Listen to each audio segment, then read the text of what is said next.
Hello everyone. So this is my TriLockAthon challenge lock that I made. See? It says number 9 on it. This is the 9th challenge lock that I've made, and TriLockAthon. I extensively modified this lock from its original form. This is the original key, so I modified the key. Whenever I do these stacks right here, if you see any of these locks of mine out in the challenge lock and you go to pick them, I would recommend gutting them through the back or the normal way and not going through the pin stack, simply because these things had to be tweaked. If I adjusted them too far down, the lock wouldn't work. I mean, if you are picking on it and you want to go through the top and you can get it put back together and working again, then fine. Doesn't matter to me, as long as you can get it working. But I would recommend going through the sides simply because of that. So there we go. I have a working challenge lock, and it's 6 pins now. And what I'm going to do after this video is try to pick it. I don't know if that's a requirement or not, It just says make a challenge lock, but I can't make a challenge lock without wanting to pick it, and I really want to see if I'm going to get myself with that overset trap that I set in there. So, yeah, it's a lot of fun. It was a pain in the butt making this one, but mainly because you would think, all right, all these other things that you've got to do, what I would do is I'd stick in one pin, like pin 1, put the key in, turn the lock, and pull it out. And if that worked, then I would go to pin 2, and just down the line, until eventually I got down to pin 6.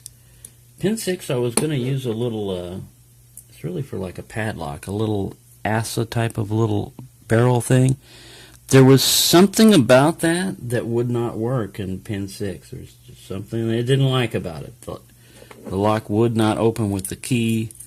I could probably have picked it, but you want to, if you've got a key with the lock, you want it to be able to work. I also had to round down the edges and take some of the peaks off of this, just because of, like I said, the pin stack height and everything. But it goes in real well. Another problem that I had is this damn little guy back here. Getting that thing started and aligned without it trying to cross thread, it was a pain in the butt. And this spring will launch. I mean, I had one facing this way. It launched over there, hit the window, bounced over, landed in somewhere back over there. Couldn't find it, so I had to get another one. But there you go. There's a lot of challenges to making a challenge lock. And but the joy of it is, once you've made a challenge lock, now you have a brand new lock to pick. Nobody's ever picked this before.